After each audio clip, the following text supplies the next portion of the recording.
26 అధ్యాయం 25 పౌలు దావీదు అంటున్న మాటలనే కనబడుతున్నాయి. దావీదు సౌలు ఎడల చూపిన దైవ ప్రేమను బట్టి, దైవ నీతిని బట్టి సౌలు సంతోషముతో దావీదుని దీవిస్తున్నాడు. ఇక్కడ సౌలు అంటున్నాడు, దావీదా నాయన, నీవు ఆశీర్వాదం పొందుదువుగాక, నీవు ఘనకార్యములు పూనుకొని విజయము నొందుదువుగాక. ఈ దినమున దేవుని యొక్క వాక్య భాగం వింటున్న ప్రియమైన వాళ్ళారా, ఈ వాక్య భాగంలోంచి దేవుని యొక్క వాక్య భాగము మనం నేర్చుకుందాం. విజయాన్ని ఏ విధంగా పొందాలి, విజయము పొందాలంటే మనం ఏం చేయాలి. ఇక్కడ సౌలు దావీదుని గురించి, అతని యొక్క ప్రేమను చూసి, అతడు చేసిన నీతిని బట్టి సౌలు దీవిస్తున్నాడు. నువ్వు ఘనమైన కార్యములు చేయుదుగాక, నువ్వు చేసిన ప్రతి కార్యములు కూడా విజయాన్ని నువ్వు పొందుకుంటావు. ఇక్కడ ఉదయకాల సమయంలో దేవుని యొక్క వాక్యం వింటున్న మీరు, దేవుని యొక్క వాక్యం సెలవిచ్చిన విధముగా ఘనమైన కార్యములు పూనుకొని విజయము సాధించాలి అంటే ఏం చేయాలి నేర్చుకుందాం. చూడండి, యోబు గ్రంథము 20 అధ్యాయము, యోబు గ్రంథము 20 అధ్యాయము 4వ వచనం.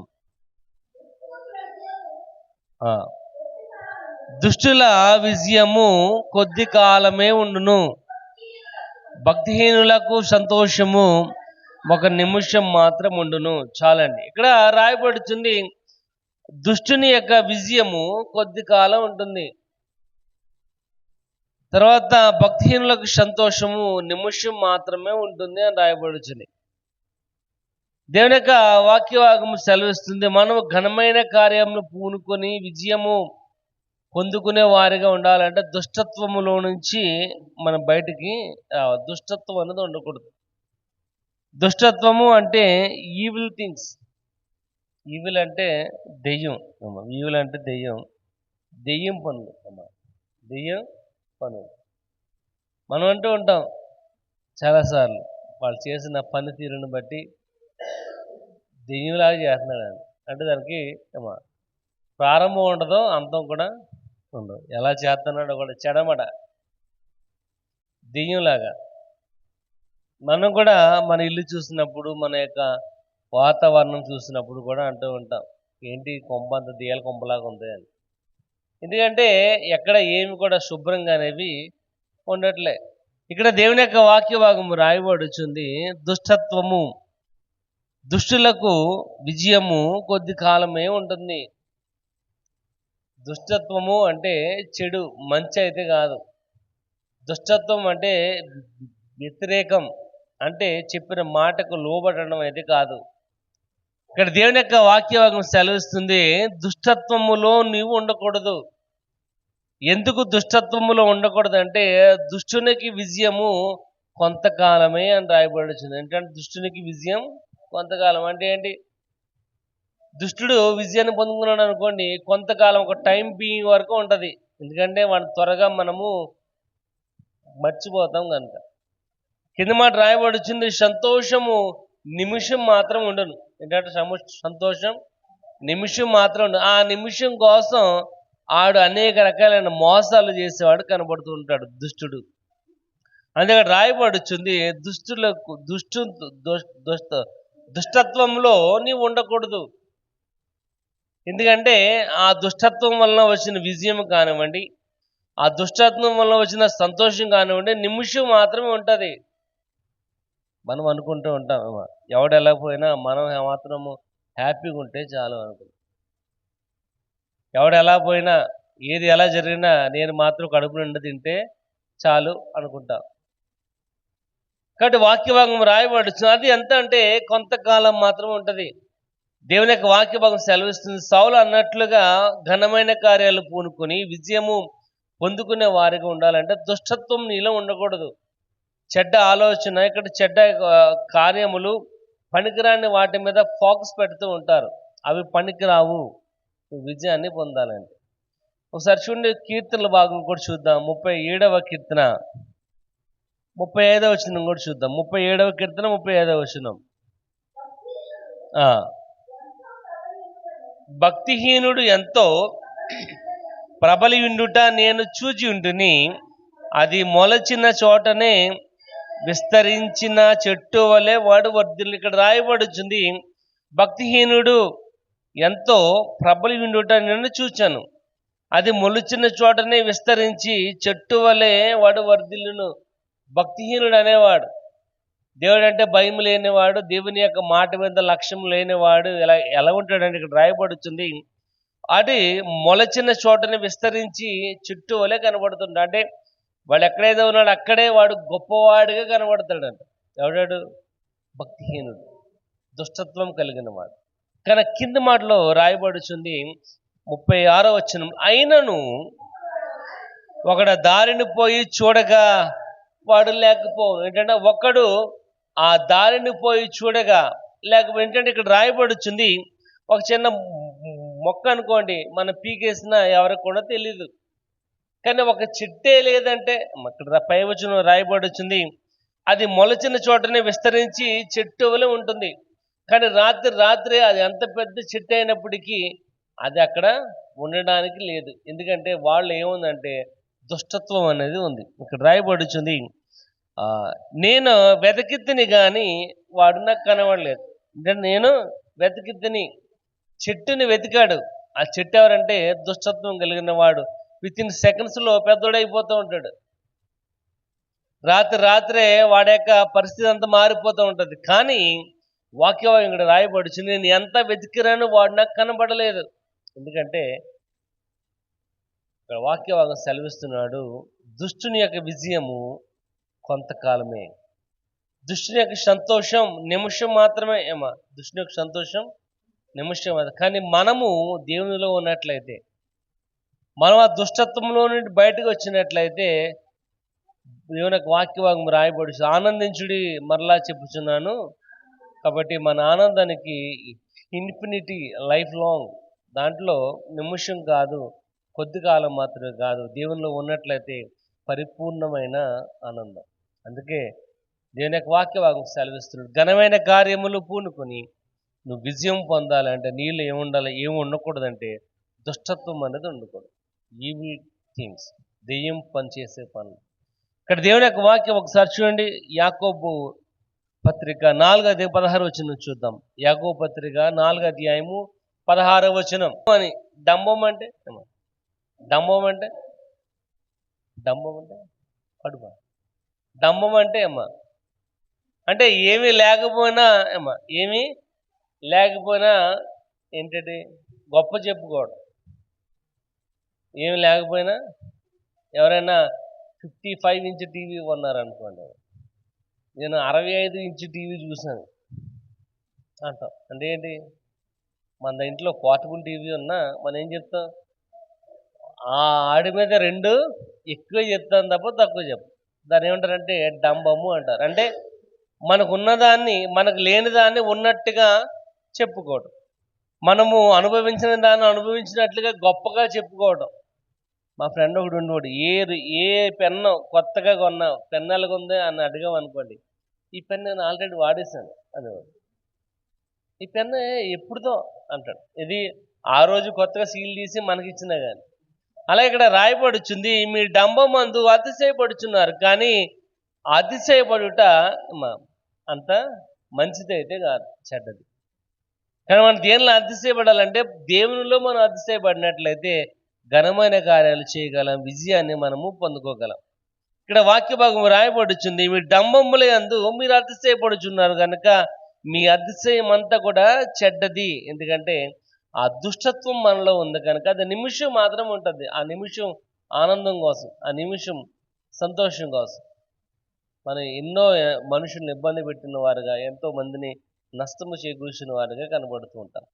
కానీ దేవుని యొక్క వాక్య భాగం రాయబడుచుంది, మీ డంబముల యందు అతిశయపడొద్దు, కానీ ప్రభువు యందు మీరు అతిశయపడాలి. ఇక ఆయన మాత్రమే నీ ఘనమైన కార్యములు పూనుకొని విజయాన్ని పొందుకునే వారు ఉండడానికి అవకాశం. అక్కడ దేవుని యొక్క వాక్య భాగం రాయి ఒకసారి చూడండి. యెహెజ్కేలు గ్రంథం ఒకసారి చూద్దాం. 18వ అధ్యాయము 27వ వచనం. యెహెజ్కేలు 18:27 వచనం.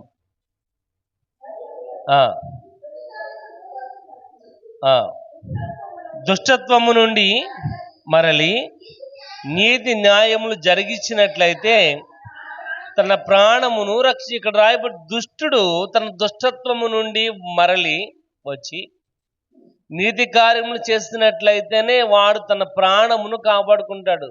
దుష్టత్వము, చెడ్డ పనులు, దుష్టత్వం ఇక్కడ రాయబడిచింది పనికిరాని పనులు, దేవునికి వ్యతిరేకంగా ఉండటం.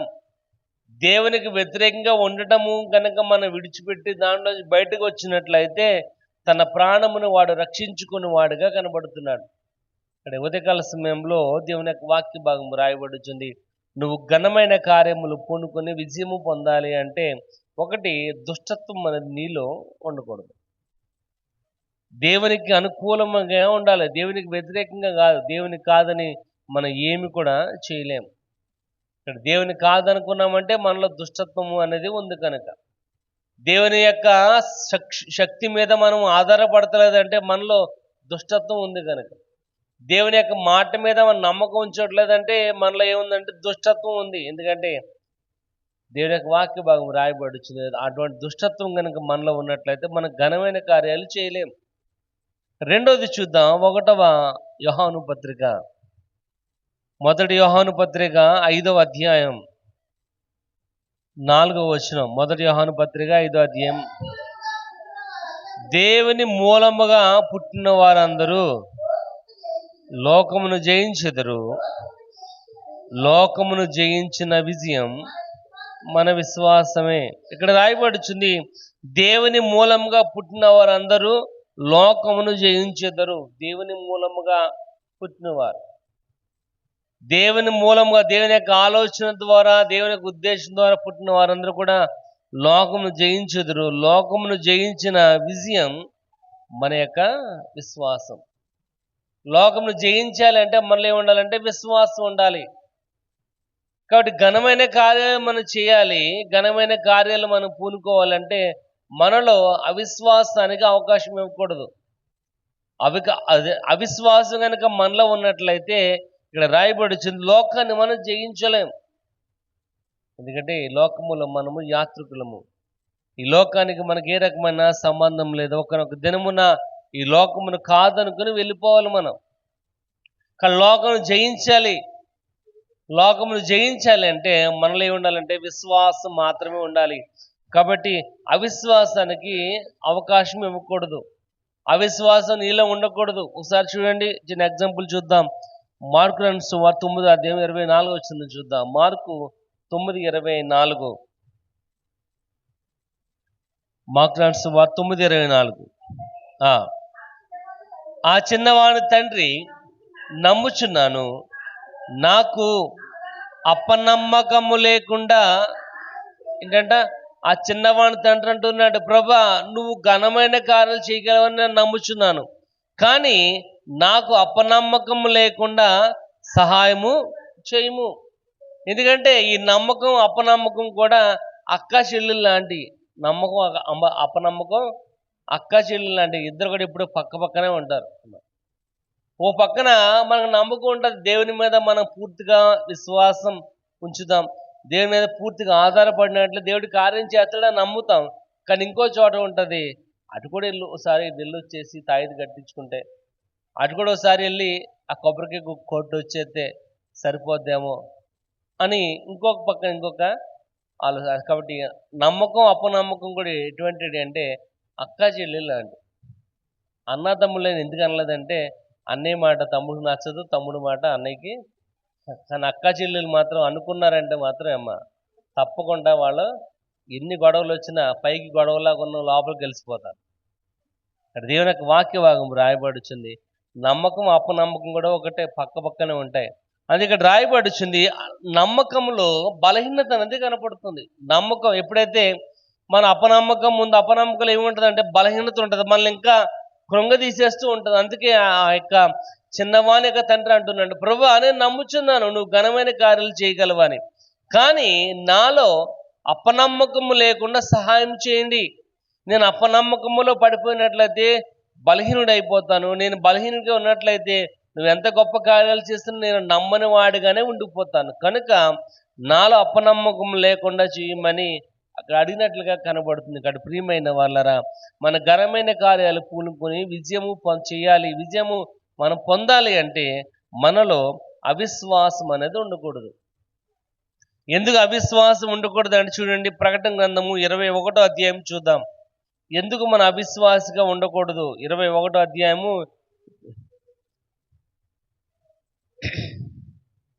21వ అధ్యాయము 8వ వచనం. పిరికివారును, అవిశ్వాసులను, అసహ్యులను, నరహంతకులను, వ్యభిచారులను, మాంత్రికులను, విగ్రహారాధికులను, అబద్ధికులందరూ అగ్నిగంధములో మండుగుండములో, ఇక్కడ రాయబడుతుంది అవిశ్వాసిగా ఉన్నవాడు ఎక్కడ ఉంటాడంటే అగ్నిగుండంలో, గంధకం కాలుతున్న అగ్నిగుండంలో ఉంటాడు. అక్కడ నిప్పు ఆరదు, పురుగు చావదు. ఎవరేళ్ళు? అవిశ్వాసులు. ఎవరమ్మా? దేవుని మీద పరిపూర్ణంగా నమ్మని వారు, దేవుని ముఖ్యమని దేవుని మీద ఆధారపడిన వారు ఎక్కడ ఉంటారంటే అగ్నిగంధకం. ఇక్కడ రాయబడుతుంది వారు అగ్నిగంధకములతో మండుగుండములో పాలు పొందుకుంటారంట. ఇది రెండవ మరణం, ఫైనల్ జడ్జిమెంట్. ఇప్పుడు ఇది మనం చనిపోయిన తర్వాత యేసు ప్రభుతో పాటు ఉన్నప్పుడు 1000 ఏళ్ల పరిపాలనలో మనం జరుగుతున్న ఆ జడ్జిమెంట్లో ఎవరైతే ఆ రోజున అవిశ్వాసిగా ఉన్నారో వాళ్ళు తప్పకుండా గంధకము మండుతున్న అగ్నిగుండములు ఆయన తప్పకుండా పడేస్తాడు. వారు అవిశ్వాసులు. ప్రియమైన వాళ్ళరా, దేవుని యొక్క వాక్య భాగము రాయబడుతుంది అవిశ్వాసము నీలో ఉండకూడదు. ఇంకో మాట చూడండి, 2 కొరింథీ 4వ అధ్యాయం 4వ వచనం. 2 కొరింథీ 4వ అధ్యాయం 4వ వచనం. 4వ అధ్యాయము 2 కొరింథీ. దేవుని స్వరూపి అయి ఉన్న క్రీస్తు మహిమ కనబరచు సువార్త యుగ సంబంధమైన దేవత అవిశ్వాసులైన వారి మనోనేత్రాలకి గుడ్డితనము కలుగజేస్తుంది. ఏంటంట? ఎవరికంట? అవిశ్వాస యొక్క కళ్ళకు గుడ్డితనం. అంటే ఏంటి? కళ్ళుండి కూడా మనం చూడలేం. కళ్ళుండి కూడా మనం చూడలేం. మనం నడుస్తున్నాం అనుకోండి, వెనకాల నుంచి గప్పును వచ్చి ఆడు 200 రూపాయలు నోటు తీస్తాడు అనుకోండి దాని మీద. అయ్యో, ఇప్పుడే కదా ఎక్కడి దాకా ఉన్నాను నేనేమో, ఇప్పుడే నేను ఎక్కడి దాకా, ఇప్పుడు ఏమైంది నా కళ్ళకి? అది కనపడలేదు ఏమో, అక్కడే ఉంది అది. నా కళ్ళకి ఏంటది? కనపడలేదు. ఒకసారి ఇలాగే 2 వ్యక్తులు వెళ్తుంటే మూట దొరికిందమ్మా. ఏం దొరికిందండి? మూట దొరికింది. ఆ మూట దొరికేటప్పటికి ఆ మూటలో ఏమున్నాయంటే రాళ్ళు ఉన్నాయి. ఏమున్నాయి అంటే ఏం రాళ్ళు? ఉంగరాల్లో పెట్టే రాళ్ళు. ఉంగరాళ్ళు పెట్టి ఉండే రాళ్ళు దొరికితే అవి అమ్మితే 50 రూపాయలు వచ్చినాయి, తర్వాత విషయం. కానీ ఎంత ఉంగరాలు రాళ్ళు దొరకగానే ఒక వ్యక్తి అందంట, మా అబ్బాయి ఇప్పుడు కళ్ళు నెత్తుకుని ఎటు తిరుగుతాడు. ఏంటంటే మా కళ్ళు ఎప్పుడు కూడా నెత్తి మీద, ఎందుకంటే ఈడెప్పుడు కింద చూపు ఉండదు, ఈడెప్పటికి ఈడికి పై చూపే. అంటే వాడు కళ్ళున్నా గుడ్డు, ఎందుకంటే ఆడికి కళ్ళున్నాయి కంటే కింద దొరుకుతాయని ఎత్తుకుంటూ వెళ్తారమ్మా. దేవుని యొక్క వాక్య భాగం రాయబడుతుంది యుగ సంబంధమైన దేవత అవిశ్వాస కళ్ళకు గుడ్డితనాన్ని కలుగజేస్తుంది. కనుక అవిశ్వాసం నీలో ఉండకూడదు. అవిశ్వాసమైన నీలో ఉన్నట్లయితే నువ్వు ఘనమైన కార్యాలని చేయలేవు. ఇక్కడ ఒకటి, ఘనమైన కార్యాలు విజయాన్ని నువ్వు పొందాలి అంటే ఒకటి, నీలో దుష్టత్వం ఉండకూడదు. 2, నీలో అవిశ్వాసం అనేది ఉండకూడదు. 3వది చూద్దాం, జెర్మియా గ్రంథము 1వ అధ్యాయము 19వ వచనం. జెర్మియా గ్రంథము 1వ అధ్యాయము 19వ వచనం. జెర్మియా, నీ దేవుడైన యెహోవాను విసర్జించుటయు నీకు నా ఎడల భయభక్తులు లేకుండుటయు. ఎక్కడ చదువుతున్నా? జెర్మియా 1:19. వారు నీతో యుద్ధము చేతురు గాని నిన్ను విడిపించుటకు నేను నీకు తోడై ఉన్నందున వారు నీపై విజయాన్ని పొందలేరు. ఇక్కడ రాయబడుతుంది వారు నీతో యుద్ధము చేతురు గాని నిన్ను విడిపించుటకు నేను నీకు తోడై ఉన్నందున వారు నీపైన విజయాన్ని పొందలేరు. ఇక్కడ వాక్య భాగం రాయబడుచుంది, ఆయన మన పక్షమున ఉన్నాడు. ఆయన మన పక్షం ఉన్నాడు కనుక ఎంత భయంకరమైన శత్రువు నీ ముందు నిలబడినప్పటికీ వాడు నిన్ను జయించలేడు అని రాయబడుతుంది. కాబట్టి ఘనమైన కార్యాలు మనం పూనుకుని విజయము మనం పొందాలి అంటే దేవునితో పాటు మనం కలిసి ఉండాలి. దేవునితో పాటు కలిసి ఉండాలి. మనం ఏం చేస్తుంటాం అంటే దేవునికి మనం దూరంగా ఉంటూ ఉంటాం. దేవుని పని చేయడానికైనా, దేవుని యొక్క కార్యాలు చేయడానికైనా, దేవుని యొక్క పరిచర్లైనా మనం వెనకగానే ఉంటాం, ముందుగా ఉండం. కానీ ఇక్కడ దేవుని యొక్క వాక్య భాగము రాయబడుచుంది, నువ్వు ఘనమైన కార్యాలు చేయాలి, విజయము పొందాలి అంటే నువ్వు దేవునితో పాటు కలిసి ఉండాలి. అందుకే ఇక్కడ రాయబడుచుంది, వారు నీతో యుద్ధము చేతురు కానీ నిన్ను విడిపించుటకు నేను నీకు తోడై ఉన్నాను. వారు నీతో యుద్ధము చేసినప్పటికీ నేను నీకు తోడుగా ఉన్నాను కనుక నీపైన విజయాన్ని వాళ్ళు పొందలేరు. కాబట్టి ప్రియమైన వాళ్ళరా మనం దేవునితో పాటు ఉండాలి. చూడండి, యెహోషువతో కూడా అంటున్నాడు 1వ అధ్యాయము 9వ వచనం. యెహోషువ 1వ అధ్యాయము 9వ వచనం.